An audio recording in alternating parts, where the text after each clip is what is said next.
Right. Okay, so today's one is going to be a very big one and a very special one to me, just because today we're looking at the TMNT, the Ishiwashi Gungeon figure. Now, this figure was never released, and to say the very least, this might be the absolute rarest TMNT figure ever made. And yeah, just wow. So give you a little brief history about this figure while I look at like some details on this figure.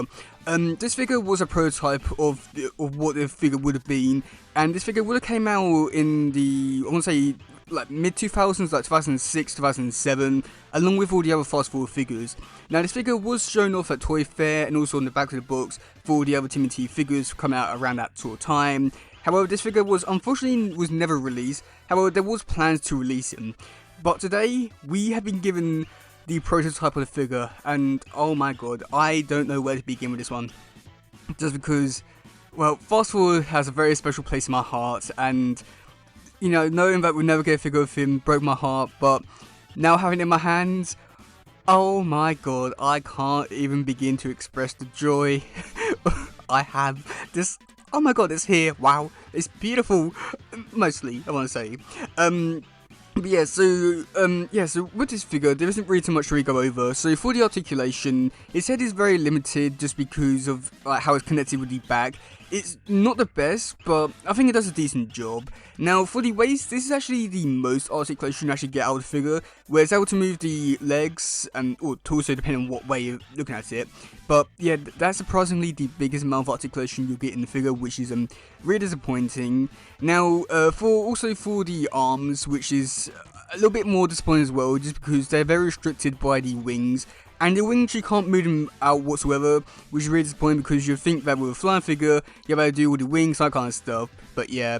Now, we do get to see there is a bit of articulation on the elbows where I was swimming around. This is the same sort of articulation which I gave for the actual TMNT, like toes for the fast forward.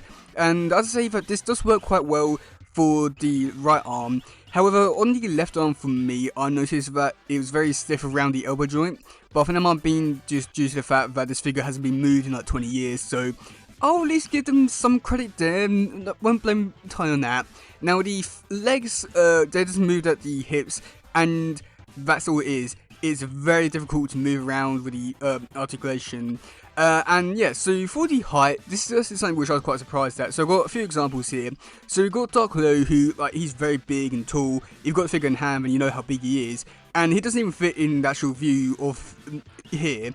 And yeah, so I mean, I must admit, it does look like it's a little bit smaller on this side. And we do get to see here, Torben Zix, he joins in. And again, I'll say that he does feel very small compared to all the other characters. I mean, especially when we're comparing him to like Dark Low, who was a bigger figure and he was like same sort of price point as all the other ones. But surprisingly, Ishiwashi Gungeon is very small. Now, sadly, I don't have the drone figure on me. I know it's somewhere in my collection.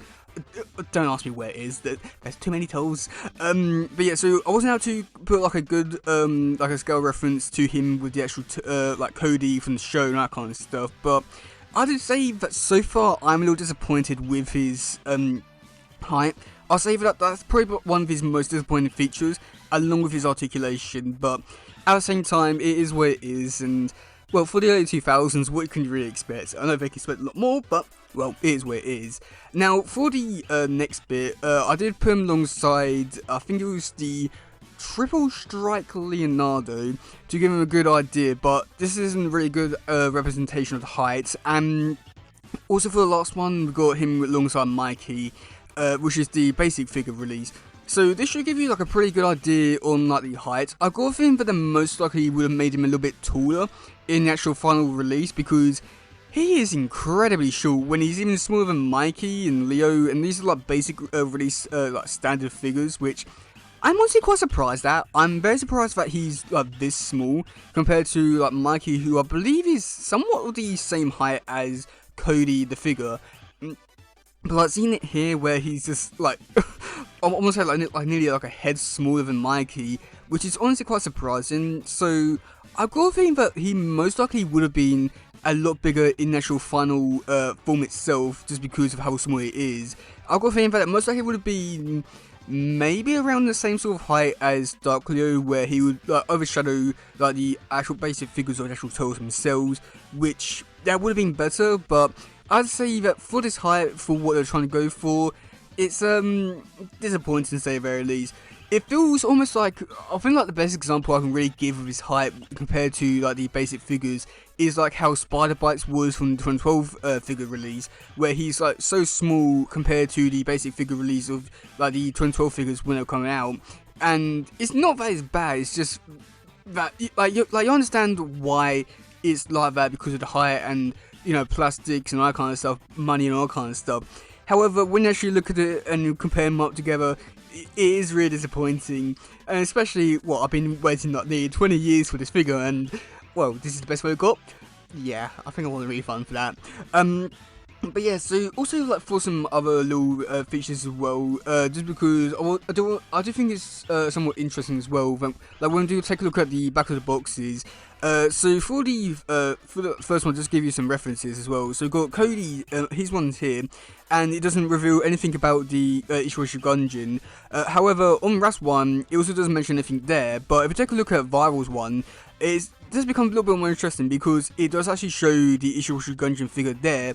And it isn't sort of in line with the like Torpen 6 figure, which again I do find to be like quite interesting with just the height reference and that kind of stuff.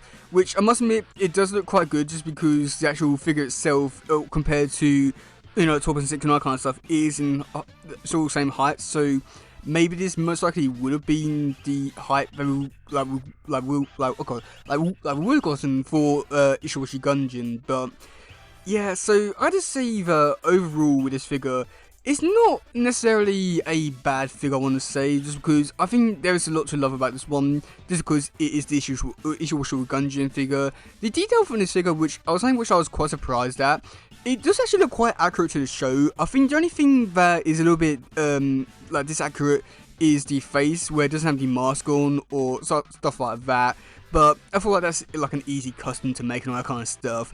I think the only downside to this figure is one, the height. He feels like way too short compared to like Mikey, compared to like everyone else, where he just feels so short. And also I have to say that the articulation as well. I mean, I have to say that it is on point with all the other figures, with how they had their articulation, where it is very minimal, but it does the job well enough. But I'd say that also like the restrictions with the wings and the headpiece and that kind of stuff, and then the legs where you can't move them without him falling over, it just becomes a very unsatisfying figure to say the very least. But at the same time, I got him now, so I will not be complaining anymore. But yeah, let me know in the comment section below what you think about this figure. I know that you can't really give too much of a comment on it because I have it, yay. But yeah, I'm just curious to hear like, what people have to say about it. But yeah, that's game for today, guys. It's some please share, scrub not stuff. Goodbye, yo, bye.